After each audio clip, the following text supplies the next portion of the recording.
হিসাব বিজ্ঞানের আর্থিক অবস্থা বিবরণীর আরও একটি অঙ্ক করাবো, যেটা হলো সৃজনশীল 6 নম্বরটা, এসএসসি বেস 25-এর ক্লাস 10।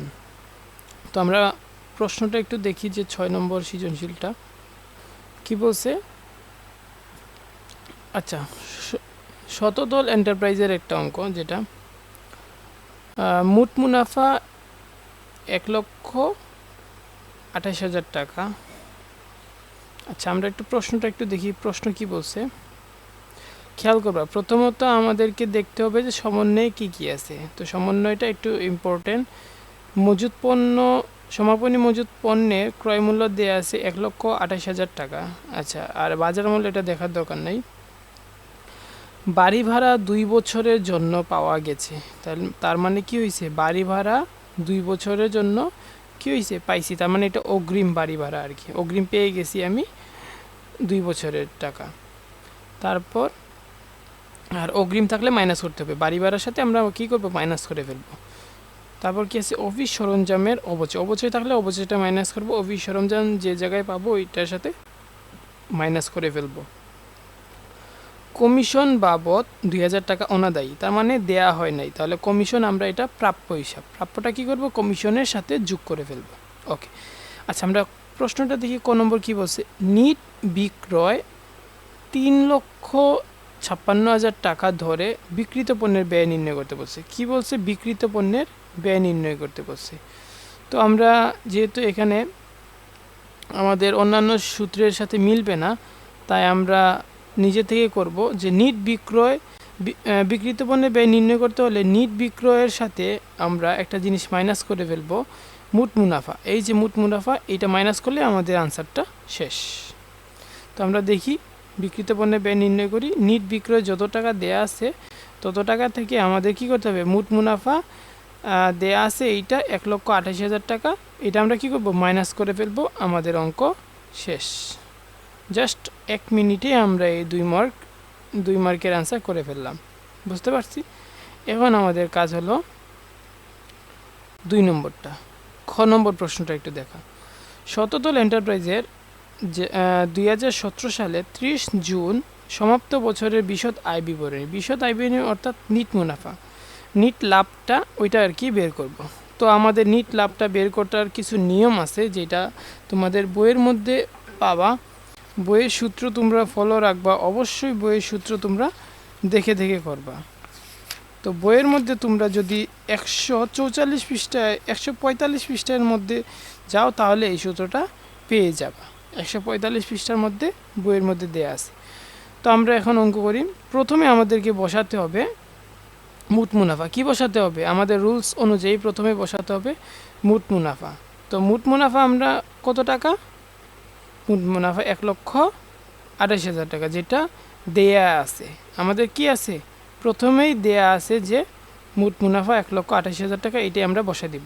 তারপর আমাদের রুলস অনুযায়ী আমাদের করতে হবে পরিচালন ব্যয়গুলো মাইনাস। এখান থেকে আমাদের বের করতে হবে কোনগুলো পরিচালন ব্যয়, ওইগুলো আমরা দেখে দেখে মাইনাস করে ফেলবো, বুঝতে পারছি। আমাদের কাজ হলো পরিচালন ব্যয়গুলো মাইনাস করা। তো এখান থেকে আমরা যদি পরিচালন ব্যয় খুঁজে বের করি, তাহলে প্রথমেই আমরা দেখতে পারবো যে বেতন, বেতন কত টাকা, 72,000 টাকা। খেয়াল করো, বেতনের মাঝখানে আবার কি দেয়া দিছে, 6 মাসের দেয়া দিছে। 6 মাসের দেয়া মানে হলো আমরা বেতন 6 মাসেরটা দিছি, বাট বাকি 6 মাসের কি আছে, বাকি আছে। কি আছে, বাকি আছে বলতে বকেয়া আছে।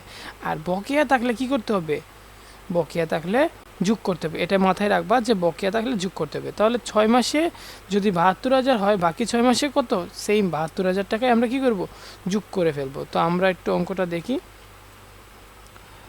আমরা মোট মুনাফা ডাইরেক্টলি বসাই দিলাম 1,28,000 টাকা। ওকে, তো মাইনাস করতে হবে কি, পরিচালন ব্যয়। প্রথমে আমরা কি দিলাম, বেতন 72,000 টাকা, আর 6 মাসের যে বাকি আছে সেটা কি, বকেয়া। বকেয়া আমরা কি করব, যোগ করব 72,000 টাকা। তো যোগ করলে কত হয়, 1,44,000 টাকা। এতটুকু বুঝছি। ওকে, এখন আমাদের কাজ করতে হবে নেক্সটে আর কি পরিচালন ব্যয় আছে, এইটা আমাদেরকে দেখতে হবে। পরবর্তীতে আছে বাড়ি ভাড়া, এটাও না। পুঞ্জীভূত অবচয়, এটাও না। তো এখানে আমরা দেখতে পাচ্ছি কমিশন কি আছে, কমিশন দেখতে পাচ্ছি। কমিশন কত টাকা? ডেবিট দিকেরটা হবে ব্যয় আর ক্রেডিট দিকেরটা হবে আয়। এটা মাথায় রাখবো যে ডেবিট দিকের টাকাটা হবে ব্যয় আর ক্রেডিট দিকের টাকাটা হবে আয়। তো কমিশন কত টাকা? কমিশন প্রদান 3000 টাকা। তো আমরা বসাই দিই কমিশন প্রদান 3000 টাকা। এই যে কমিশন প্রদান কত টাকা বসালাম? 3000 টাকা। এখন আমাদেরকে দেখতে হবে অবচয় আছে কিনা। এই যে আমরা সমন্বয় একটু দেখতে পারতেছি যে অফিস সরঞ্জাম 7.5% অবচয়। তার মানে অফিস সরঞ্জাম কোথায়? এই যে অফিস সরঞ্জাম কত টাকা?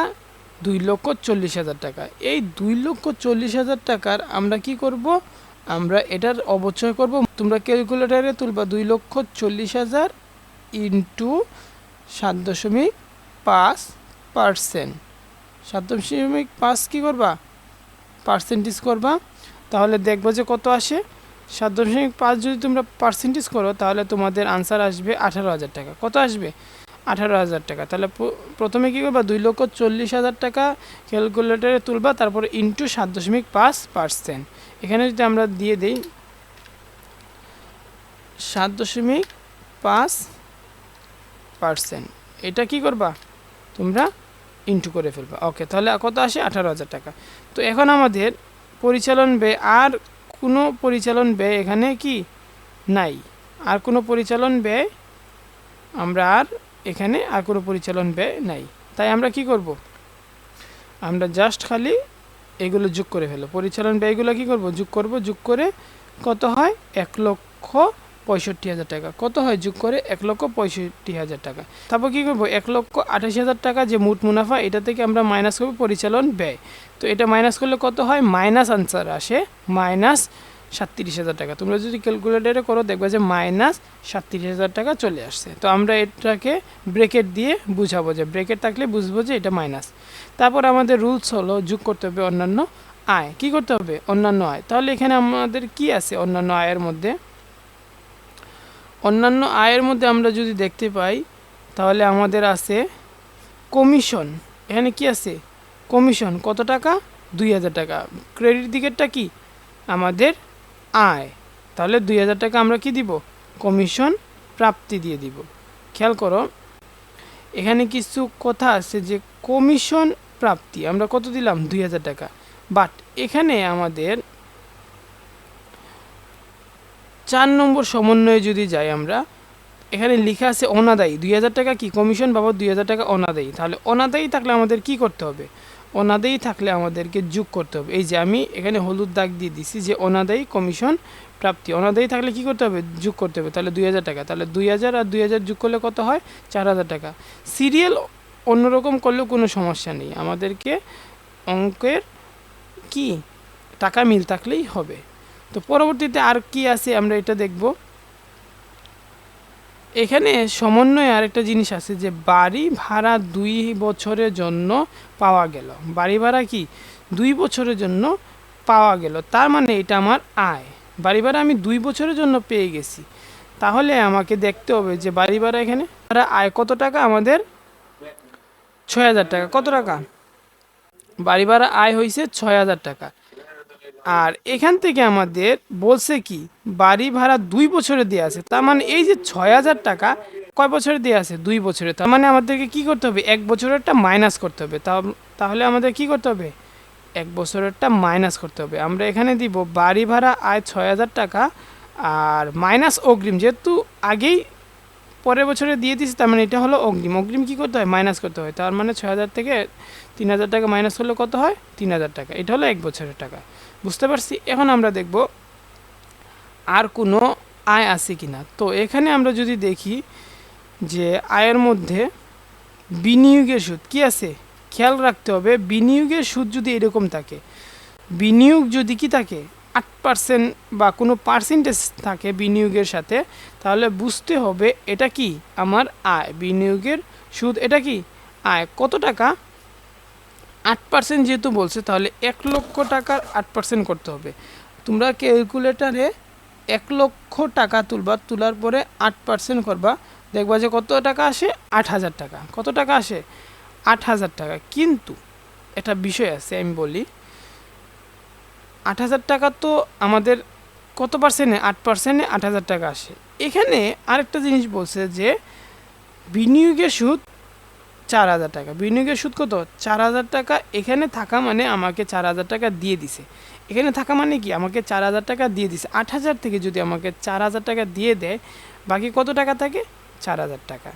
তো আমরা এখানে দিব, প্রথমে দিব বিনিয়োগের সুদ 4,000 টাকা, যেইটা আমাদের কি আছে কোর্সের মধ্যে দেয়া আছে, ওইটা আমাদের কি করব, বিনিয়োগের সুদ 4,000 টাকা দিব।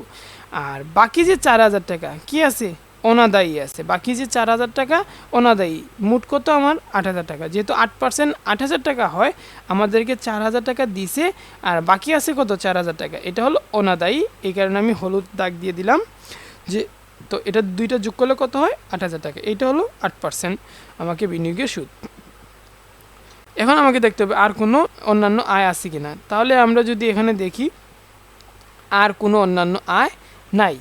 এখন আমরা কি করব, এই আয়গুলো সবগুলো যোগ করে ফেলবো। কি করব, এই যে আয়গুলো পাইছি আমরা যোগ করে ফেলবো। যোগ করলে কত হয়, 15,000 টাকা। কত হয়, 15,000 টাকা। 15,000 টাকা এই যে টাকা থেকে, এটা থেকে আমরা কি করব, এটার সাথে আমরা যোগ করে ফেলবো। -37,000-এর সাথে আমরা যোগ করব কত, 15,000। -37,000-এর সাথে 15,000 যোগ করলে আসবে আমার -22,000। মাইনাস কত আসবে, 22,000। পরবর্তীতে রুলস হলো মাইনাস অন্যান্য ব্যয়। পরবর্তী রুলস কি, অন্যান্য ব্যয়। অন্যান্য ব্যয়ের মধ্যে আমরা যদি দেখি কি আছে, এক্সট্রা কি ব্যয় আছে অন্যান্য ব্যয়ের মধ্যে। এই যে জাস্ট খালি একটা জিনিস আছে যে 10% বন্ধকি ঋণ। কি আছে, 10% বন্ধকি ঋণ দেয়া আছে কত, আচ্ছা বন্ধকি ঋণ কত, 1,20,000। 1,00,000 কত, 20,000 টাকা হলো রিয়েল বন্ধকি ঋণ। এটা থেকে আমাকে কি করতে হবে, 10% করতে হবে। ইন্টু করব আমরা 10%, কত হয়, যদি ইন্টু করে 12,000 হয়। এখন খেয়াল করে এখানে কিন্তু তারা আর একটা জিনিস বলছে, 1-2 মানে 2 নম্বর মাস, মানে ফেব্রুয়ারি মাস থেকে শুরু হয়েছে সুদটা, আর আমাকে শেষ হয়েছে কত তারিখ, আমাকে তারিখটা দেখতে হবে। এটা হলো ইম্পর্টেন্ট, যেহেতু তারিখ দিয়ে দিছে, তাহলে আমাকে কি দেখতে হবে, তারিখটা দেখতে হবে। কত, 30 জুন পর্যন্ত। তাহলে কয় মাসের দেয়া হয়েছে আমাকে, যদি 2 নম্বর মাস থেকে 30 জুন পর্যন্ত আমরা গণি, যে ফেব্রুয়ারি, মার্চ, এপ্রিল, মে, জুন, আমাকে দেওয়া হয়েছে কত, 5 মাসের দেওয়া হয়েছে। তো আমরা 5/12 করে ফেলবো। এটা আমি এখানে শর্ট ফর্মে আমি বলে দেই যে 1,20,000 থেকে আমরা কি করব, ইন্টু করব কত পার্সেন্ট, 10%। 10% ইন্টু করার পরে আমাদেরকে আরেকটা কাজ করতে হবে, যেহেতু আমাকে 5% বলছে, আমরা করব ইন্টু 5, ভাগ করব আমরা 12। কী করব, ইন্টু 5, আমরা কি করব, যেহেতু 5 মাস হয়েছে আমার 2 নম্বর মাস থেকে যদি আমরা গণি, তাহলে জুন পর্যন্ত 5 মাস হয়। আমরা কত হয়, কত দিলাম, 5 মাস। তারপর আমাদের কি করতে হবে, যেহেতু 1 বছরের অঙ্ক 12 দিয়ে ভাগ করতে হবে, এইটা যদি আমরা করি তাহলে আমাদের আনসারটা বের হবে 5,000। বুঝতে পারছি, এরকমভাবে আমরা বের করে ফেলবো। তো এটা থেকে আমাদের কি করতে হবে, মাইনাস করতে হবে। আর কোনো অন্যান্য ব্যয় নাই, তাহলে এটা থেকে মাইনাস করলে কত হয়, -22,000 -5,000, তাহলে কত আসবে, 27,000। -27,000, যেটা আমার নিট ক্ষতি হয়ে গেছে। কি হয়ে গেছে, নিট ক্ষতি হয়ে গেছে। এটাই হলো আমার খর আনসার। বুঝতে পারছি।